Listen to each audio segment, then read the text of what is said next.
आचार्यों ने क्या सोच करके और उन श्रेष्ठियों ने जिसके इसकी प्रतिमा स्थापित की है, क्या सोच कर के उस प्रतिमा की स्थापना की थी पता नहीं। लेकिन चूंकि हमारी पूरी लाइफ स्टाइल में ऐसी स्पीड है कि हम सामने का पोर्शन थोड़ा सा देखते हैं, बाकी सब भूल जाते हैं।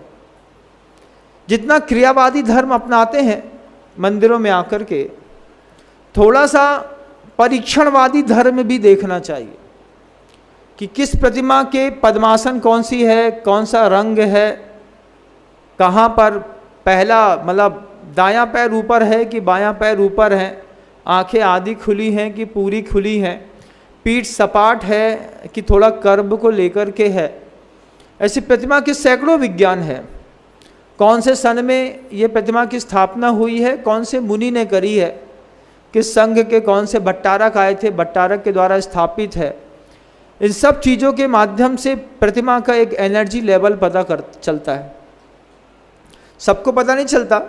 जब मैंने कहा कि इस प्रतिमा का एनर्जी लेवल बहुत ज़्यादा है, इस प्रतिमा में सूर्य का प्रकाश और सिर्फ हवा बस लग जाए तो उस प्रतिमा से स्पर्शित होकर के वो जो हवा आएगी, उस हवा में इतनी सामर्थ्य है कि आप लोगों की ज़िंदगी के सैकड़ों दर्द दूर करके आपको सुख के स्थान में स्थापित करने के लिए बुजुर्गों का एक बहुत बड़ा अप्रतिम उपहार चौक मंदिर भोपाल के आदिनाथ भगवान के पास स्थापित। पूरे देश के लोगों को भी बोलना चाहता हूँ, कभी भोपाल आइएगा तो भोपाल के चौक मंदिर के आदिनाथ भगवान जी के दर्शन जरूर करिएगा।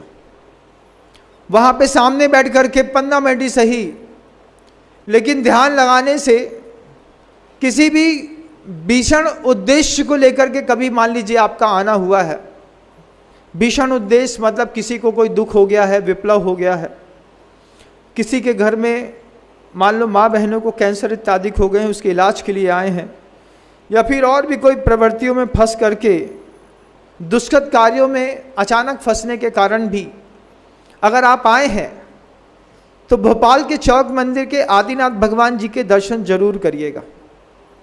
थोड़ी सी चांदी की द्रव्य अगर हो तो बहुमूल्य कहलाती है, अर्घ कहलाता है, जिसको बहुमूल्य द्रव्य को अर्घ कहते हैं।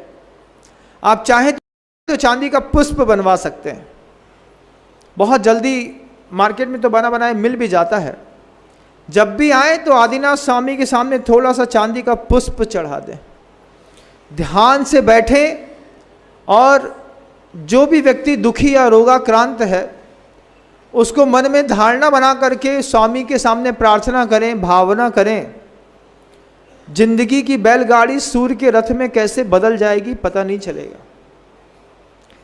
अन्य मतों में एक श्लोक है, गुरुदेव के मुख से सुना था एक बार, सर्वे भवन्तु सुखिनः सर्वे सन्तु निरामया सर्वे भद्राणि पश्यन्तु माँ कश्चित् दुख भाग वेत्।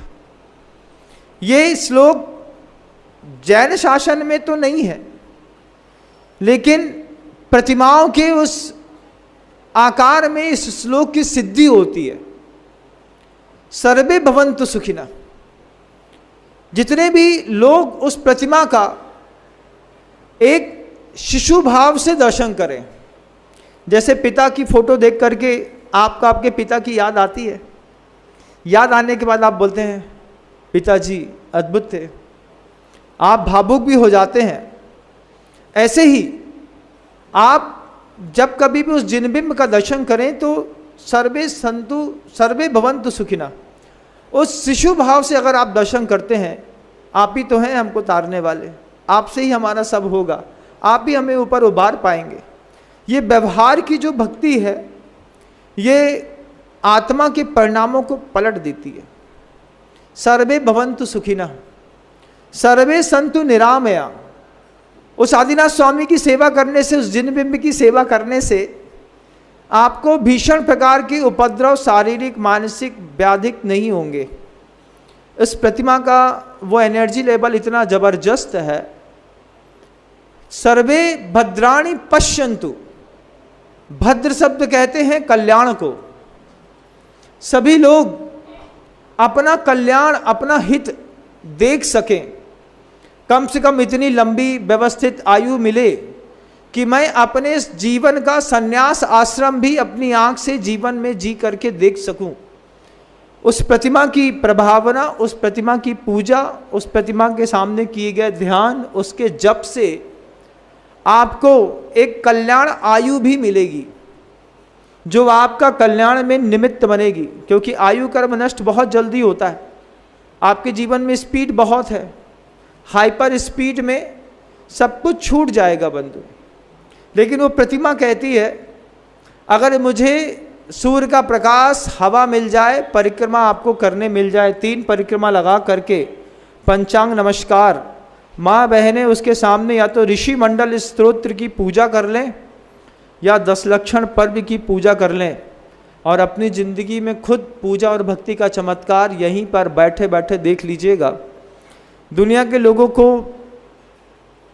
खबर पहुंच रही है, वो भी आपके भोपाल के मंदिर में आदिनाथ स्वामी के दर्शन करने जरूर आएंगे।